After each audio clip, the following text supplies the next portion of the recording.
Yo, what it do? It's your boy Yellow the Poet, and today I am here with Mr. Philip Blackett. It's definitely the special package, as he says. We're looking forward to seeing what Mr. Blackett has to talk about today, and we're definitely looking to learn more about the brother. Thank you so much, Mr. Blackett, for coming on to the show today. Definitely appreciate you, man, no doubt. And all love, all love. So please let us know what you got going on. Yeah, I appreciate the opportunity to have a conversation with you, Yalo. So as you said before, my name is Philip Blackett. I'm an author, consultant, speaker, entrepreneur, and just focus on just really building up people and building up businesses and that sort. So that's really what I got going on, and just excited to be here with you all. Awesome, awesome. I love it, man. I love it. So, as an author, loving that part because I'm also an author. I'm loving that part. What are you writing about? So I've written about 7 books, and the one that's getting probably the most press or attention right now, and I get it because it's a timely topic this year. It's a book called "Disagree Without Disrespect: How to Wow. Respectfully Debate with Those Who Think, Believe, and Vote Differently from You." Oh, wow. That is awesome. I think that's very important too, especially since a lot of people would rather argue than to debate. I mean, Right. because a legitimate debate, you have to at least know the history about the topic itself. But in the argument, it's mostly spirit of moment. So I love a debate. That's one of my biggest things. I've done that throughout college, throughout high school. We had the debate teams. I didn't get a chance to actually lose a debate. That's fine, but maybe when I get a little bit older, I probably will. Hmm. But it's cool. Yep. So some of your other books that you wrote about, what type of writing do you do? What would you call yourself as far as an author, as far as your style? Yeah, I think the other books, there's 2 books dealing with artificial intelligence, another timely topic of the day. Yes. People are trying to figure out what this whole AI thing is, whether it's a fad or something more substantial. And so I wrote a book focused on AI for working professionals, like your regular people who have 9 to 5 jobs. And then also AI with regards to like entrepreneurs and small business owners, because you might have a similar way of looking at AI or different mindset. And so I think it's really just trying to, the main message from those 2 books is how to properly adopt and, embrace what AI has to be and have the right mindset to include it in what you do day to day. And then the last 3 books in particular, they're more on the political side, just fair warning. And more so from a sense that you probably wouldn't expect coming from somebody like me. But nevertheless, that's part of the reason why I wrote them. You know? That works. That works. So just a preview on those real quick. Really the one I'm probably, outside of disagree without disrespect, the one that I probably have the most um joy of writing or the most like personal significance to me is a book called Jesus Over Black. How my Christian faith transformed me from a liberal to conservative within the Black community. So I'll Okay. just pause right there for anybody's reactions and responses. I'll make sure to duck if I'm seeing any tomatoes thrown at me afterwards, any shoes. Um, Now, seeing that the coast is clear, I'll tell you the other two. The other 2 books is Maverick Lineage, what I learned about Black conservatism in America, because there is a history behind this. This isn't just brand new. Exactly. And then also the last one, Bridging the GOP Gap, how the Republican Party can attract Black and African American voters through trust and inclusivity without compromising values. Now I'll pause again and I'll do a little, just making sure we're all good to go. We can continue this conversation. But nevertheless, Yalo, like we've written a number of books this year, we can have very fruitful conversations. Definitely, definitely. We're pretty much open to everything. It means a lot of people they come on here, they have their religion, they have their faith, they have their beliefs, and it's all welcome here because I judge no one, you know, and I'm hoping that I can continue to get an audience that judges no one. I mean, everybody, like I said before, everyone finds their salvation in some way, shape, form, or fashion. And if all these things were not out here, we will all be seeking our salvation in one thing, but it may not be successful because people are not hearing what makes them comfortable or what they want to hear. Whatever the case may be, they're not getting it. So it may be chaotic. And thank goodness it's not chaotic. Let's just keep it the way it is. And I think part of it too, Yalo, is, even with the first book, Disagree Without Disrespect, the powerful thing about that book for me was this was like my cover for me to be more of who I am. Because Exactly. oftentimes it's the thing where if you have a certain viewpoint, certain perspective that either your friends, your family, or just your homeboys, your colleagues may not really vibe with or agree, you have the question on whether or not you keep living out your own truth and what is true to you, or do you keep that inside and keep that hidden? And so, even for the sense for some of the other books I've written, the first book was so important because what it basically did was it provided me a cover to say, hey, listen, among other things, I value diversity of thought because we may look alike, but we don't all think alike. That's true.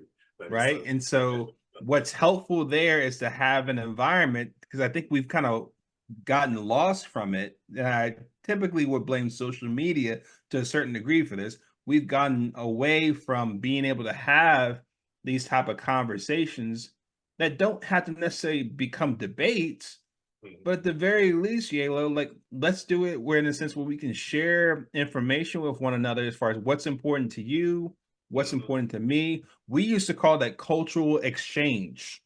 Yes. Yes. We used to call that in the sense like, okay, you're thinking you're learning about groups of people or different countries. Now it's like cultural exchange amongst individuals. And Yes. so we're like being able to share what's important to you, what's important Mhm. to me, and we're vibing off of that, even if we don't agree that that's necessarily like our cup of tea, which is Exactly. fine. But it's Exactly. just helping other people learn that it's okay to have those type of conversations, have those type of debates, have those type of questions, and you can still be civil, you can still be respectful, you can still be loving of the other person in the Yes. midst of that. Yes, indeed. I totally agree with you. I had one guy, I was going to the grocery store and I had my son with me. My son was much younger then. And he was like trying to spread, you know, some information about people joining his church. And I explained to him, that's not my cup of tea. I try to be as respectful and as nice about it as possible, you know. But he was trying to force it. It's like, man, it's like, you're nowhere without God. You're not this, you're not that. And I was like, bro, I said, pause for a moment.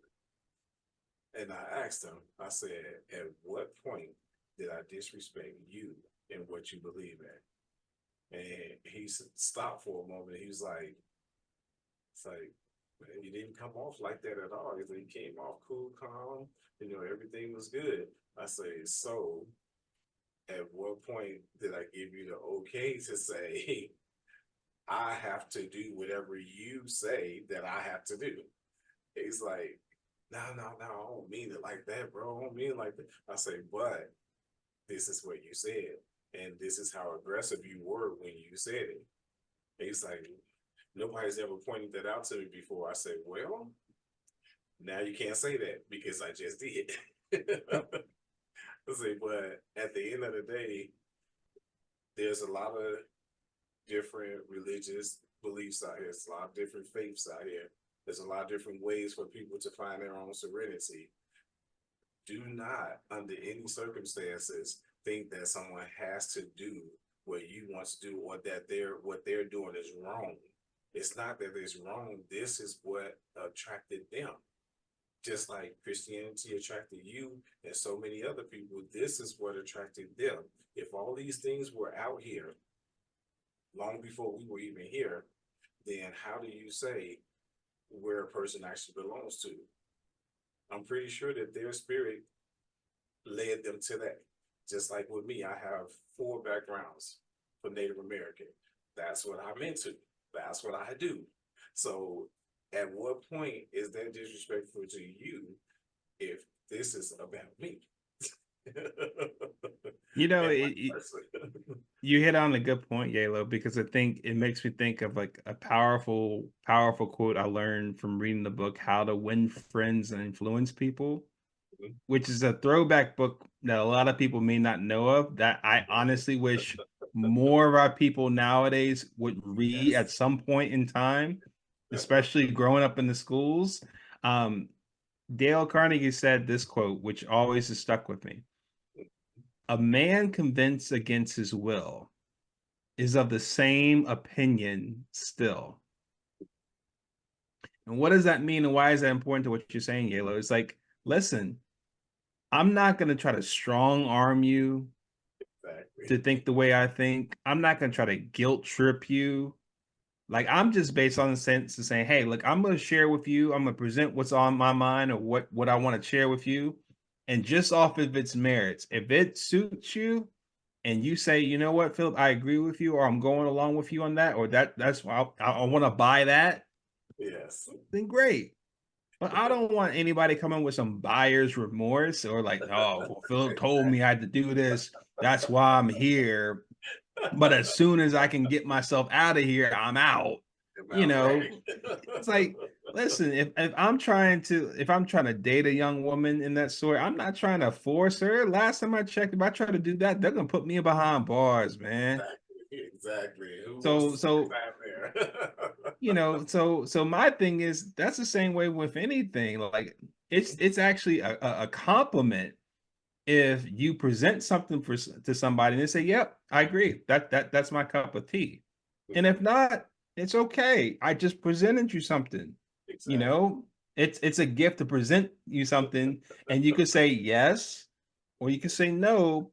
But we ought to get to the point where even if somebody says no, thank you, Mhm. we don't take it on the chin on our ego to think, oh, no, you didn't understand. Let me come back at it again, Exactly. and you gonna take this cake, Yalo. You gonna get some of this. It's like, nah, son, that's how we get in trouble. We don't want to go down that route. But it's like more so the sense of saying, even if you did, at some point in time, you still have that same opinion, Yes. and like I said, I'd rather have somebody that is committed, that wants what I'm offering, and I don't have to convince them, Exactly. you know? Exactly. And that's just how it should be, even in general. Like even like religion you're talking about too. It's like, yeah, I Mhm. present what I believe.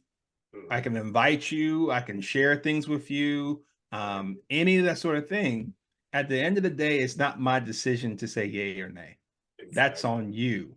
And I Yeah. respect you enough as a person, as a grown man, to Yeah. make your own decision. I'm just going to present you what I have. And then Exactly. off of the information, you make a sound, knowledgeable, educated decision that you say, yep, that's what I own up to. Yeah. And I'm fine with that. Yes, indeed. Like I have a niece, right? My niece is she's probably in her 30s by now. But when she first got started into the Jehovah's Witnesses, she would, present the information to me and I would actually sit there and listen to her. And I would explain to her that this is not my cup of tea, but it doesn't mean that you can't talk to me and that I won't sit back and listen to you and we can dialogue back and forth about different things that we know because we may learn something from each other while doing it. And to date, we still do that. And there's never any ill feelings or bad intentions or negativity or trying to force one another to believe something. For us, it's all about educating because what I learned about Jehovah's Witnesses was a long time ago before she was even thought about, you know, as a sale. And I didn't gravitate to it because I felt like that wasn't for me. But I noticed from her conversation that a lot of things have changed. It's not changed enough for me to say, okay, let me give it a try one more time. No, but I noticed that a lot of things have changed, and they seem to have educated themselves a little more on other topics rather than to stick to the same topic. And that's fine. That's a good thing, you know. Continue to educate yourself. Stay, you know, abreast of new things that are coming out in life that you didn't know about before. Yeah, I think it's perfect what you're saying, Yellow, because you hit on a very important point. I just want to underscore for everyone here. This wasn't the sense that, you know, once you had your conversation, you shut down all future conversations. You didn't have the awkwardness of like, oh, I can't be around Yellow anymore because, you know, I didn't like when he turned me down, or I don't like being around, you know, so and so because she's probably gonna pitch me her religion again. You know what I'm saying? I don't want to really be doing that. But a key point you hit on is you were showing what I talk about in the book as far as being respectful to say, hey, listen, I'll listen. Like I'll like listen to what you have to say, which is in and of itself a huge step for most people. Yeah. Some people are so caught up in what they believe and they're not even open to it. So my mom taught me, you know, when I was like gung ho, like, you know, for example, gung ho, like all things Democrat, blue this, blue that, that sort of thing.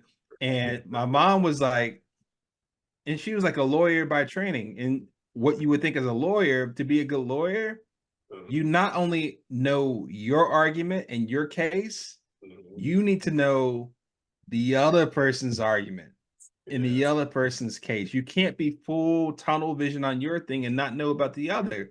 So she Yeah. shared with me one, Philip, even if you don't agree, you need to be open to what the others have to say. And if you don't have a sense of learning from them, you're being closed minded enough. One, two, you're not being intellectually honest with yourself to know why what you believe is better for you versus somebody else's point of view. And then three, to your point, closing yourself off like that, it means you're going to close yourself off of people that you're not going to have any future dialogue with them. Mhm. You're not going to have a future conversation with them because if they come off, you know, to you like, oh man, like Philip's just going to shut me down. He's not going to even want to talk to me. I'm just gonna feel awkward. No, like part of being respectful is the sense that we can talk about it and I'll keep the door open for future conversations. Mhm. Because the moment you feel like I can't talk to Yalo anymore, Yeah. you actually lost more than the debate itself. Yeah. You lost the relationship. Yeah. And the And relationship your is most respect important. and love for somebody should not be contingent on whether or not you agree with them on everything. Exactly. Case in point, case in point, I've been married to the same woman for 8 years. Do Mhm. you believe that I agree with my wife on everything? No, of course not. And Of if I course did not agree with her on everything, and that was what I based it on, it's like, oh, if you love me, you'll do this for me. If you love me, you'll agree with me on this. Do not. you think that I would still be married No, today? definitely not. Definitely not. No. Me And and my that's the wife is type. going. Me and my wife is 30 years strong. We definitely have a difference in opinions. And one of the things that I teach when I'm doing my relationship coaching is a lot of guys feel like certain things that the woman says are disrespectful, but what is her background? What type of person is she? What type of person was she when you met her? What type of person did she display herself to be to people outside of yourself? So when you align all these things up and put all these things together, you already know what you're dealing with. Therefore, there's no reason to continue to get angry. So what I did to my wife, because she was not used to it, and she looked at me for a while.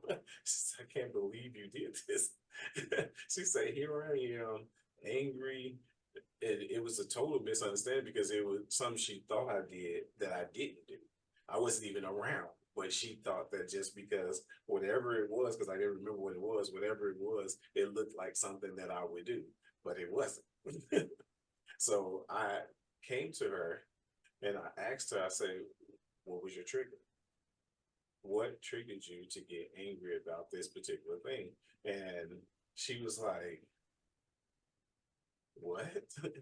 I was like, what triggered you to get angry about that? Because I would like to understand your trigger versus me trying to come at you and feeling like I'm being disrespected because you're yelling and you're angry and things of that nature. I don't feel that way, but I don't want to feel that way either. So I'd rather ask you rather than to turn this into something else. And she's just looking at me like, what? I can't believe you asking me this. I was like, well, is it not a legitimate question? Does it not open the doors for understanding? And she was like, yeah, it really does. And then she started breaking it down to me. What was her trigger and why? Then she gave me a little more history about herself, meaning at this point, she gave me a little more history about her anger and what triggers her anger. Because there was some things at that point that I didn't know because it was the first time she had ever gotten angry. You see, Yalo, like I'm learning from you. I'm just a young blood in this whole thing called relationships because clearly you dropped a dime on me. Like all kidding aside, like I'm serious. Like I don't think people realize when people debate or they argue, it's so much on a surface level. Am I right? Am I wrong? Are you right? Are you wrong? And that sort. What you just illustrated was another form of intimacy because what you're embarking on is to truly understand her beyond the surface. Yes, definitely. Like, help me understand the backstory behind it. Help me understand the background. Why do you feel the way you feel? Why does it trigger you? I'm not even addressing the issue at hand anymore. I'm trying to get deep enough to know you so that I know now and in the future how to best work with you in our relationship. So when I see something like this covering, even if I don't agree, I understand you better. Exactly. So we can navigate this together. And I think the key on that one is, Yalo, if more people embarked on conversations for the sake of trying to truly understand the person beyond the surface, dude. And this is Dude. what I teach. This is what I teach, man. Hey. This is what I teach. Yes, indeed. I'm just a young grasshopper learning some more from Mr. Miyagi right here.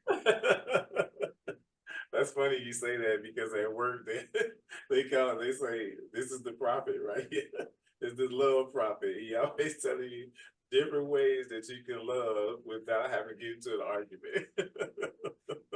But it's part of the thing what's so important because we as a people, Yalo, it's like a lot of our history is based on oral history. It's based off of legacy. What do we teach from one generation to the other, from people who have wisdom, who have experience to the next generation?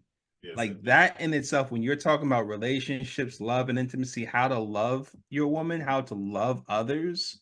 Yes, indeed. It's so instrumental what you're saying because that's the type of instruction that I believe is missing in our communities. It is. And we're getting, it's hard to compete with the cell phones. Yeah. It's hard to compete with the Instagrams and the Facebooks and the TikToks where you have people that probably should not have a reason or a platform to speak on. True. That are now utilizing that platform to speak nonsense to most of the people in the world. To most of the people. And because they have a certain number of followers, now you think that they are legitimate in what they say. Yes. And because of that, now you say, because of that, I am more likely to believe what you say and take that on myself and act on it. Yeah. And that's when people get in trouble because the people that should not be given that type of advice are given that type of advice. And even more so, the people that are hearing it, they don't know any better. It's like Maya Angelou said, if I know better, I do better. Exactly. But if you don't know any better than what you see, Hmm. How can you possibly? It's true. It goes back literally. I know a lot of our everybody say men, but I always say males because men or man was a title back in history that you actually had to earn. You had to Like a show, rites of passage. yeah, you had to show yourself to actually be that, not just be called that. So I explained to the men or the males in this era that if I call you a male figure, it's not to um, defamate your character or disrespect you. It's until I know you better. If I know you as a man, then I can call you a man. If I don't know you as a man, then I call you a male. There's no disrespect in that whatsoever. But to take it a step further, one of the things that I was explaining to my wife about was the history behind that. And this literally dates back more than 4 to 5,000 years, where for a long time, instead of calling the males males, there was some people who there was this village of people who decided to call every male a man, and it continued to grow and grow and grow until it became a part of our second nature in language to just call every male a man. And when I learned about the history, I was like, no, I would not make that mistake again. I will not. What are you saying, Yellow? Are you saying that just because somebody turns 18, that shouldn't be enough to qualify them as a man? It's not. So the history behind turning 18, when a male turns 18 and they want to call them a man, is actually a criminal history. It's not a legitimate history. It's a criminal history because they want to be able to pursue an opportunity to put that male behind bars Hmm. so that they can collect money off of them. But back then, it was to turn them into servants, turn them into slaves. And Hmm. this was before slavery, because slavery wasn't even around yet. So when they were talking about turning them into slaves, this was when these people on the pedestal, I'll put it that way because I don't want to give them what they consider a proper title. So when the people on the pedestal seen males and females, because it wasn't just the males, once they turned 18, bam, now we got this person that we can put to work and make money off of and keep them poor and also keep control over them and the rest of the people in their families. Hmm. That's what it was. The more you know, man. That's what it was, man. The I more love you my know. history, man, and I actually dig into a lot of things that most people really don't dig into. And I do it on purpose because I feel like it's an opportunity to reach people and to teach people something that would actually benefit them. Like right Hmm. now, I'll ask you, and don't feel like you're giving me a right or wrong answer because I am going to let you know. So, so if you walk up to a female Hmm. and the female decides to um, to introduce herself to you, Hmm. let's say that you're single and you get, Hmm. you know, what hand do you extend to her? As far as a handshake, Mm-hmm. so my initial thought is right hand because I'm right-handed. Mm-hmm. I'm Mm-hmm. prepared to be wrong if it's actually supposed to be left. It is supposed to be that, but it's not a shake Hmm. because as a man, we're not supposed to shake a woman's hand. That's Okay. what we do to men. That's not what we do to women. As a Okay. For a woman, we're supposed to greet her. So Hmm. when you extend your left hand to her, it's like this, and you putting your hand basically over her knuckles. So it's like this. You're greeting her, and you just hold her slightly firm, not too firm. You just hold it slightly firm, and you bow your head. That's the proper way. It's ancient etiquette. If it's something that you can actually look up, that's the proper way to introduce yourself. When you bow, you say who you are, and then you continue to look at her in her eyes as you're talking to her. Mm-hmm. Yeah, that's the proper way to introduce yourself to a female. Yep. This is all a testament about why it's so important to learn about those who came before us. You know, it's just there's so much history we can't possibly know it all, but at least having an honest attempt to learn. Yes. Because like I think part of the thing is we live in an age now that focuses on redefining ourselves, making ourselves like our own gods and that sort. You know, and just having no sense of like consistent principles or values passed over time. It's almost like humankind started when I came into the world. Yeah, that's true. And now I'm just gonna define to you who I am, regardless of what science says, regardless of what history says, and I'm gonna define who I am. I'm gonna define how I go about other people, how I interact with people. You know, if I want to, you know, instead of what you're telling me as far as how I should, you know, greet myself to a woman, if I want to like tackle her like a football player, because that's how I do things, then that's how I do things.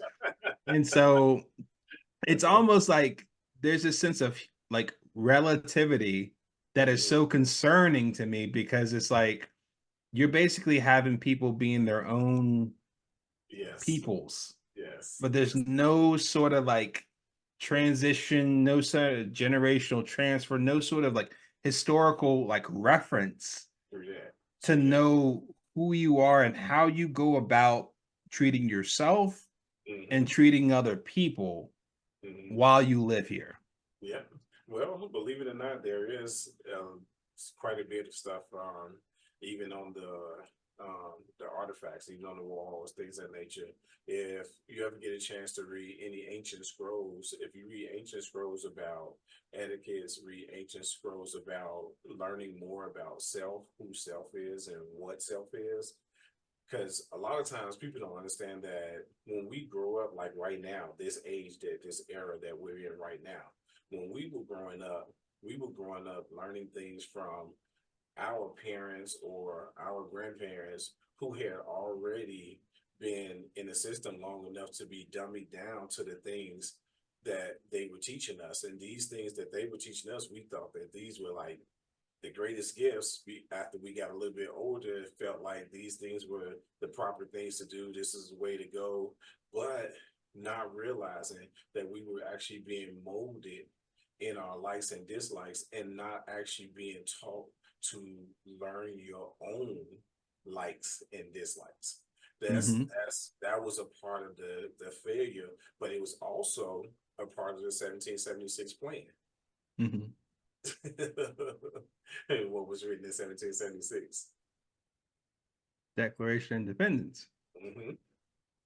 But what was written in the invisible writing? What was written in the invisible writing? I don't think they cover that in my American history class. They don't. That's the thing. They don't cover that in any history class whatsoever.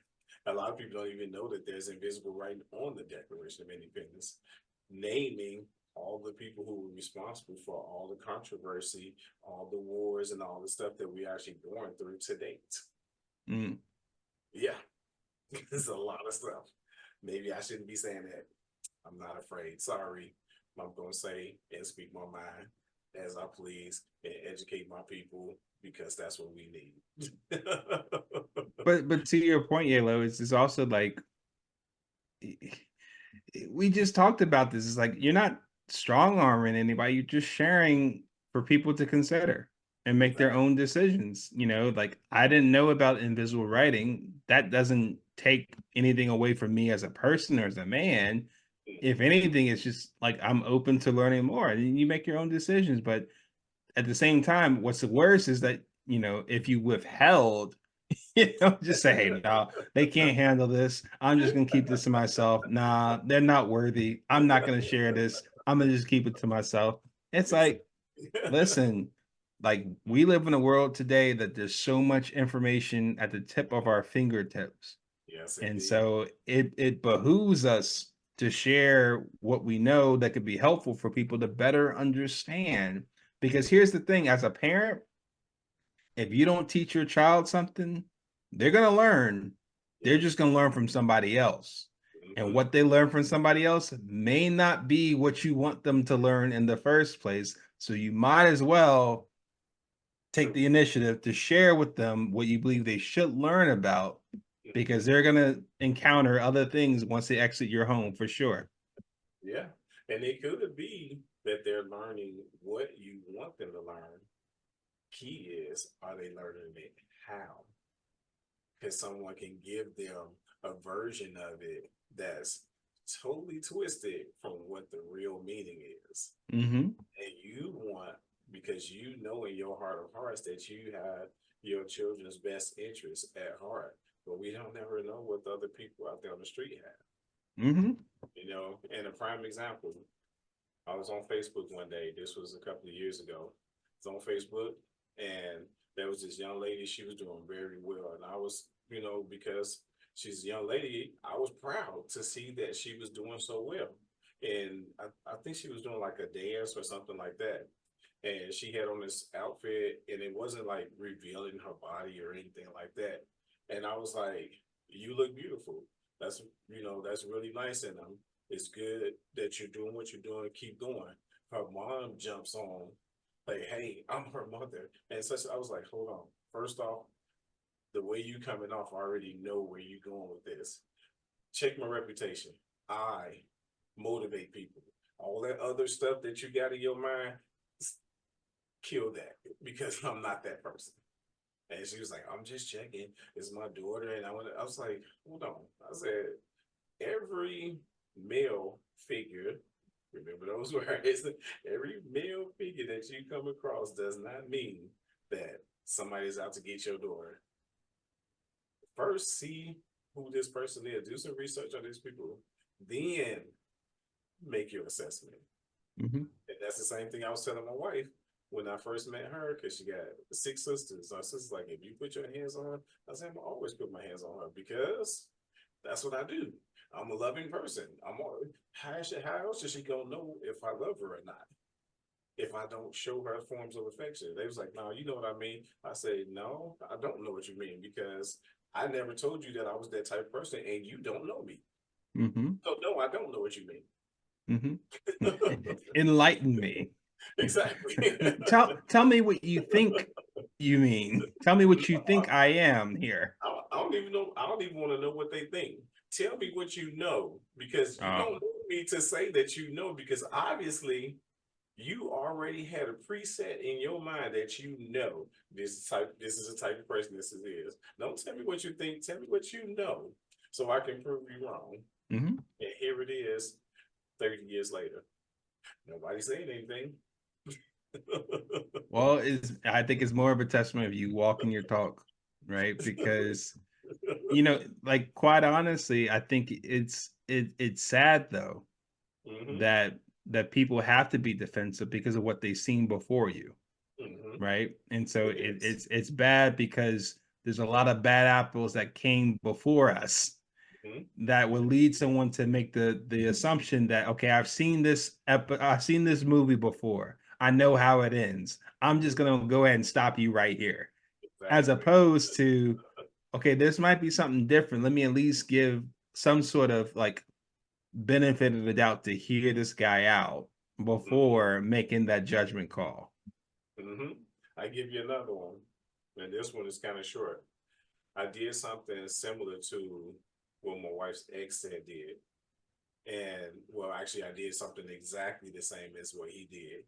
And my wife kind of got angry. She was like, "I don't like that. Don't do that. Don't do that." And I was like, "Hold on." I say, and I asked her again. This was the second time I asked her, I say, "What was the trigger? What's going on? Explain to me, because I really don't understand what's going on right now." So she explained to me. He did the same exact thing. He did the same exact thing. I said, "Pause just for one moment. Let me say this. Say, one thing that you need to understand about me is my intent. My intent. Understand my intent. Because anytime I have any type of intentions towards you, they're always going to be positive. Let's just get that part out first. I may do a whole bunch of things exactly the same as somebody you may have known in your past, come across in your past, whatever it is. I may do the exact same thing, but understand that my intentions are always positive towards you. I can't stress that enough. I can't explain that enough, but my intentions are always positive towards you. If you notice, we've never had an argument. 30 years of being into a relationship, we've never had an argument. So what does that tell you about me? If I had any type of ill intentions towards you, then we probably would have been arguing a long time ago. We probably would have Mm-hmm. broke up a long time Mm-hmm. ago. But I think the proof is in the pudding. So please at least give me that much Mm-hmm. before you think to be triggered by anything that I'm That's doing. that's beautiful. At the risk of a mother coming through from the wayside and trying to comment on this one, that's beautiful. I mean, the truth of the matter is, what you're also sharing too from that story is your level of consistency and the trust you built over 30 years. Yeah. Because when people like get teary-eyed and so like, oh, it's so cute when they see this couple celebrating like their 50th anniversary, their 75th anniversary and that sort. They're barely being able to feed each other cake and that sort. Their hands are quivering so much that half the cake's already off the fork. That's just on the surface level. What I'm interested in is what you're talking about. If you went that long without an argument, Yeah. there should be a book written about that, because what comes off of that sense is there's something done right that people can benefit from. And just asking what the trigger is, not just saying I was triggered, that person is advocating for him or herself, but for somebody to care enough to ask, Mm-hmm. what is triggering you about this? What I had the best intent with this action, and it was received differently from how I expected it. Help me understand what led to that.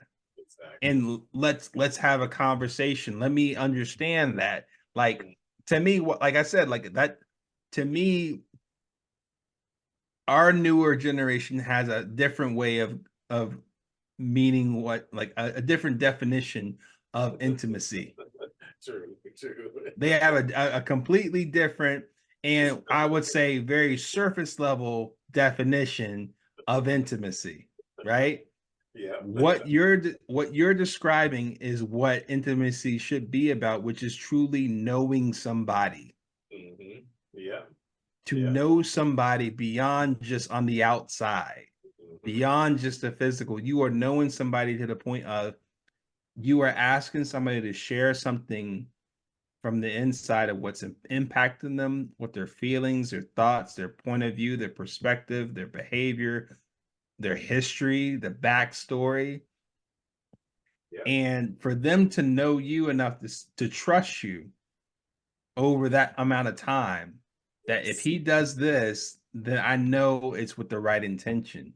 I know it's out of love. I know it's out of care for me. I know there's no disrespect meant from this. Exactly.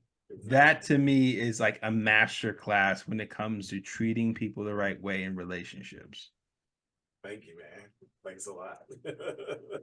I told my son, I say, look, man, I say, fight your desires for knowledge. And he looked at me. He's like, Dad, what does that even mean? What am I supposed to get from that? I said, fight your desires for knowledge. I said, when you first meet a female, don't look to get into a relationship with her. Look to build a relationship with her. See, instead of off the top calling her your girlfriend and you are trying to seal a deal or make a bond that you actually have no idea of what you're getting into, how about ask her this? Hey, before we take this any further, how about we date for a while? How about we come and see each other for a while without any titles or any strings attached? How about we see each other for a while? And after we see each other for a while, then let's make a decision on whether we want to continue this as a relationship or not. And he was like, dang, Dad, I ain't never thought about that. I said, a lot of people don't think about certain things. We just end up jumping into something. You're hurting somebody's feelings and you're damaging this person for the next person. Why keep doing that? Why continue that trend when there's so many other things that can be done outside of that? Mhm. I agree. Like, especially when you think about like so many people, both men and women, they're like still living out traumas and hurts of the past that have happened years ago.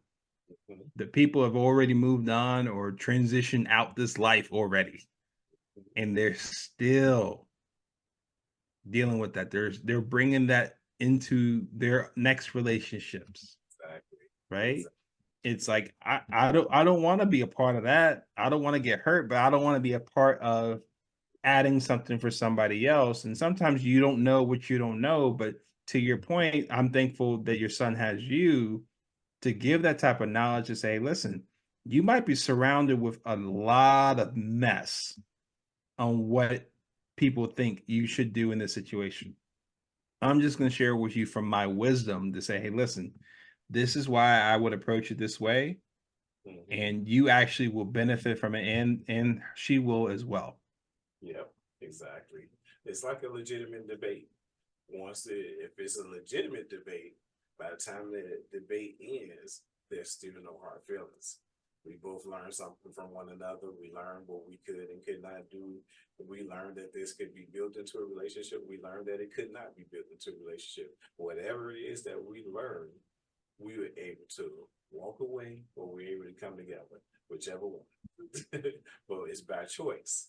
Yeah, and not to mention the fact another thing that I think is missing too from that sort of thing is we are putting our egos aside. Mm-hmm. Mm-hmm. Because oftentimes we can be so intertwined with a way of thinking or a belief that it becomes so much our identity that we can't even be vulnerable to say, like, share me your perspective on this, and I can be wrong. Mm-hmm. Those are 4 words you don't hear people often saying. That's true because we all could be wrong. I can be wrong, and I'm okay if I'm wrong here because I'm also understanding that I don't know everything. Yes, indeed. Yes, And indeed. so if people can come about it from that sense to say, listen, clearly I've been in a relationship for 8 years, you've been in a relationship for 30 years. I know even if you were in a relationship for like 8 years Yeah, or less, there's still something you can learn from everybody. exactly. And so when you get into that interaction, it's like, can we put our egos aside? Like, can we have like a sign that says, please check your ego at the door before Yes. we have any further discussion? Check your ego at the door. Okay. Let's not have any bruised egos if you find that what you were thinking was right or what you're thinking was wrong and that sort. Because at the end of the day, if you have that ego with you, Yalo, you're gonna be defensive. Yeah, You're that's gonna true. be closed-minded. You're gonna say to yourself, I mean, if I if I say I agree with him, then how is that gonna put me in Mhm, front of other people? mhm, If I ask him to tell me more, mhm. that almost comes off like I'm trying to learn from him. Yeah. Yeah. Like, That's true. like there's a lot of ego going out and Mhm. about. And I think Yeah. part of that in that sense, even with your son, is just even in his sense, as far as like him saying, okay, he put his ego aside to say, you know what, my dad knows more. And Yeah. I trust him from his experience and his love for me enough to say, you know what, let me take that into further consideration. Let me try that out. Yeah. I appreciate that. Thank you for sharing that. Hey, And that's something that's very significant that more people should hear about. yes, indeed. Yes, indeed. I love, helping people and I love making sure that, especially, I've been doing it for my children, their all their lives up to this point. Who's to say what the future may hold? But irregardless, I want them to have something that they're going to be able to take with them and be able to teach their children and show their children something. Let's break this extreme, I'll say extreme because it's been such a long time, generational curse that we've been placed under. And let's finally start teaching our children how to think outside the box, how to think past your stereotypical types of lifestyles, your stereotypical types of, thinking patterns that people are presenting to you almost every day. Let's think past these things. Let's think past certain portions of politics, certain portions of religion. Let's think past these things. The reason why I say that, and no disrespect to anybody that's listening to this podcast, the reason why I say this because a lot of times people get so caught up into these things that they develop a one-track mind, and you get a bit complacent about this one thing, and you're so complacent, so one track that you forget that there's life outside of that. And that life outside of that is passing you by, passing you by, passing you by. And sooner or later, you find yourself in a position that you're like, okay, what happened? When you finally do get past your ego, what happened? What happened? And why should we continue to put ourselves through that when we can just keep an open mind, keep an open heart, and keep one of the main keys that we all should have in this world, and that is the willingness to learn. Mm-hmm. Keep that. Yep. I agree. You don't stop learning just because you graduate from high school. Exactly. Always learn. There's truth in the phrase lifelong learner. Yes, Whether you acknowledge it or not, we all should be lifelong learners. yes, indeed. My son asked me how do we stay together for so long. I explained to him that in any relationship, there's always going to be learning curves. So you get to a point to where that level of learning reaches this barrier, and now you got to figure out how to get past it. Once you get past that, then now you and your partner have grown to a new level in the relationship, and it's constant. Is that constant building of that relationship?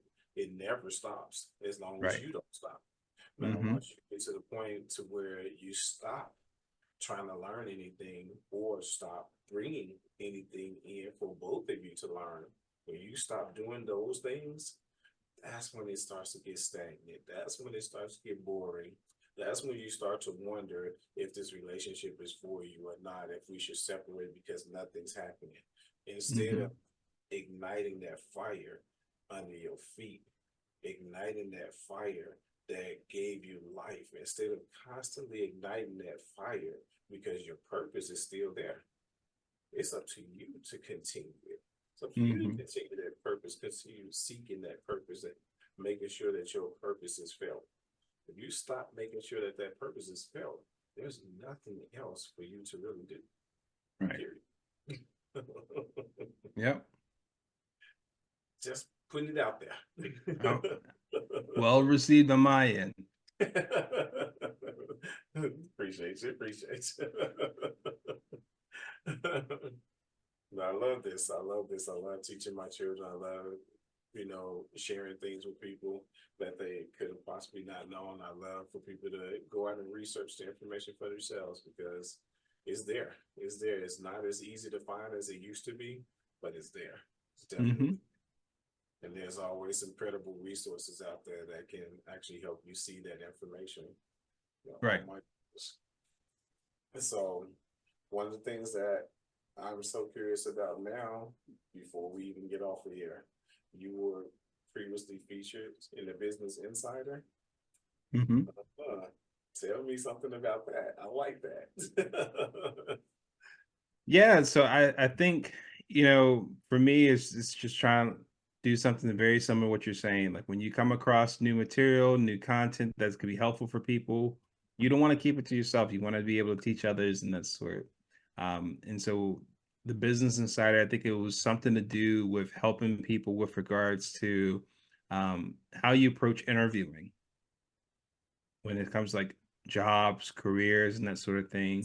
And just sharing, tidbits that were helpful for me and just paying it forward and being able to say, hey, when it comes to the business world, the corporate world, and that sort of thing, here are things that were helpful for me, and being able to share that with other people that are in a similar position so you can extend that ladder down to others so Yes. that they can climb as well.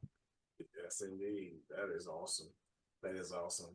I love the fact that all the things that you've been doing, like let's say your the Master's of Divinity degree, Business Insider, your books, the different places you worked at, FedEx, Goldman, Chick-fil-A, Bank of America, all those places had something to do with people. And just like theology, again, looking at something that has something to do with people. And I love how you've done things that coincide with one another. That to me in itself is a blessing, and it shows that you have what it takes to reach people and to actually go out there and say, hey, when I say I actually want to help people, check my background, because everything that I've done is about people. Right. You know what I'm saying? That's a blessing. That's a real I, true blessing. I appreciate it, brother. Thank you. No doubt, no doubt. So, you've actually been on a number of podcasts. Are you actually a podcast host yourself? So I was before. I had a couple shows before. I really am enjoying being a guest, though. I think I'm actually enjoying that a lot more.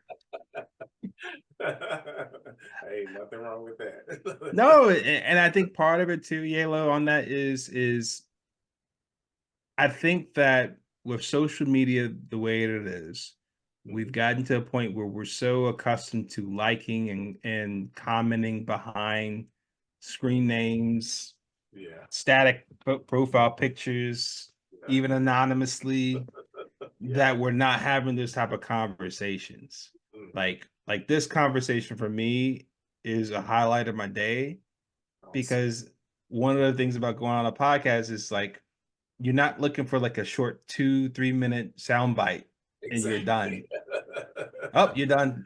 Good seeing you. Thank you. All right, get the next person in.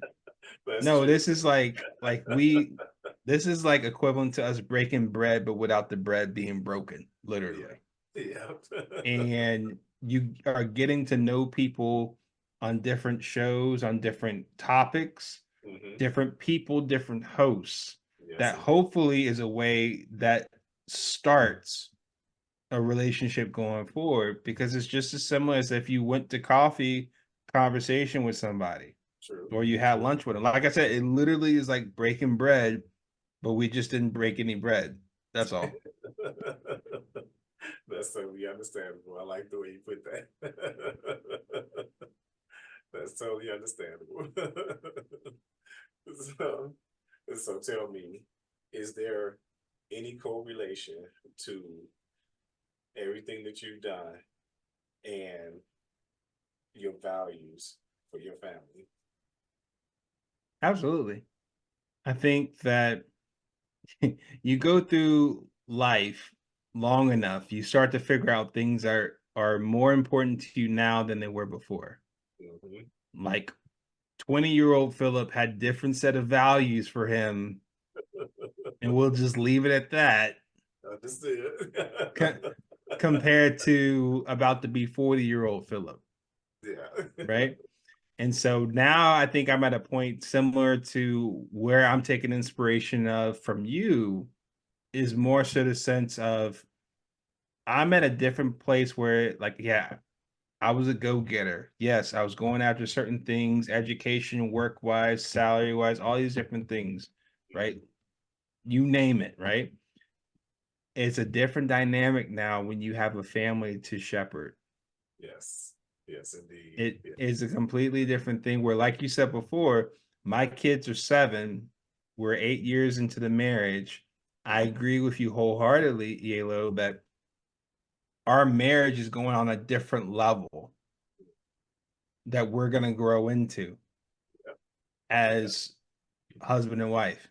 Yeah. My kids are at 7 years old going to be at a different level that's going to require a different level from me as a father Yeah. than it was when they were 4 years old. Yes, indeed. Yes, indeed. So part of that is understanding now that I'm no longer looking out for just myself.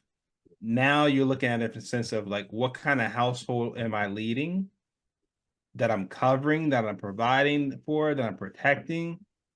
And I can't change the world by myself, but the world I can have the most influence on are the three girls that are in my house, my wife and my two daughters.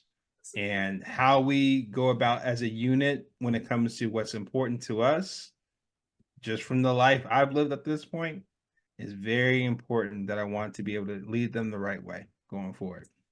Yes, indeed. And I would like to share something with you that I think is important because I too, I only have one daughter. I got 5 boys, one daughter. But one of the values that I instilled in all of them is a lot of times they're gonna bring in information or things or situations from people from outside. Evaluate the information that they give you, listen to them all the way out, hear them out, because that right there is going to give them that freedom to say, hey, my dad listens to me, he hears me out before he makes a statement. And all the time, you don't have to say, no, that's wrong, don't do this or don't do that. Sometimes give them the pros and cons and allow them to have the freedom to make a decision on if that's something that they want to partake in their lives or not. 9 out of 10 times, because you've already instilled certain things into them without having to say anything. Because children watch everything that we do. So you've already instilled some things in them. So 9 out of 10 times, they're going to take the direction that you think is appropriate, not only because you think it, they don't know that you think it's appropriate. So they're going to take that direction because instinctively it's the right thing to do. So that's just some advice. Not telling you how to run your household, just advice. Once again, well received, because at the end of the day, to your point, Yalo, like when they're outside of your house, guess what? They're going to have to make decisions on their own, pros and cons weighted. And so as fathers, as parents, why would we not start them early to practice what they're going to be doing for the rest of their lives when they exit the house? Yes, indeed. Yes, indeed. You said it. You said it. So, Philip, do me a favor. Give my people some motivation to take us out. Listen, just like we talked about before, every day above ground is a good day. And so what I would say is don't just listen to what we've shared on this episode and just go on about your day. Think of one or two takeaways you can apply today. Write it down and decide, okay, this was the one thing I took away from this episode from Yalo and Philip, and I'm going to focus on applying that. And if you have more than one, focus on applying just one of those takeaways today. And then tomorrow, focus on the next one. But the point is here is not enough just to get the information. It's more important to take that information and apply it. Because otherwise, what are we doing here? We're here to help. And so it's not helpful for us to have this conversation and you not feel change from it. Exactly. Oh my goodness, that's powerful. That is powerful. People, please make sure you take in Mr. Phillips' advice. Take that advice because that is some extremely powerful information, and you cannot always find that type of information no matter where you go. So whenever you find this opportunity, take it and run with it. I don't mean run to the left. I don't mean run to the right. I mean run that information right there. Keep it as a source where it needs to be. No doubt. Absolutely. So, Mr. Phillip, where can our people reach you? Yep. So I'm on social media as much as I bash it. You can't find me on social media. Just look up my name, Philip Blackett, PhilipBlackett, and I also have a website, philipblackett.com. Definitely. So, one thing that you will know before you leave here, I will be following you on your social media platforms, no doubt. No And doubt. likewise, in return for sure. Thank you. Yes, indeed. Because I think that the opportunity to learn more from a different perspective, because the podcast gives you one perspective, but then when you're out there, your heart is in a different place, your mind is in a different mindset. So it gives me the opportunity to see something different. And we can just vibe, no doubt. No doubt. Absolutely. Absolutely. I look at this as the start, not the finish. Yes, indeed. Yes, indeed. It's like a lot of people say that when you die, that's it. If that were true, you know, I'd why live a completely different type of life. exactly? And why do we have souls if that were true? Mm-hmm. Doesn't the soul bring life to the body? Yeah. Okay, so just because the soul leaves the body doesn't mean that's the end of it. Mm-hmm. It's word from the wise right there. Thank you so much, man. So I'll tell you, Mr. Philip Blackett, this has been awesome, man. This has been wonderful. I definitely enjoyed this entire podcast. This episode is going to be epic. I want to make sure I get this out as quickly as I possibly can. And I'll definitely send you the link, no doubt about that. And oh my goodness, please, by all means, take everything that we got here, share this information with somebody else. Let's make it happen. Absolutely. We are the start of breaking the mold. Absolutely. Absolutely. I agree with you. I'm right there with you. Thank you for the opportunity, brother. You're very welcome, man. Peace and blessings. You have a wonderful, wonderful day, my friend. Wonderful You day. too. And send my well wishes and Mother's Day to your family. Definitely. And you do the same, no doubt. No doubt. Do the same. Thank you, my friend. You have a blessed one. All right, you too. Thanks so much. Bye-bye. Bye.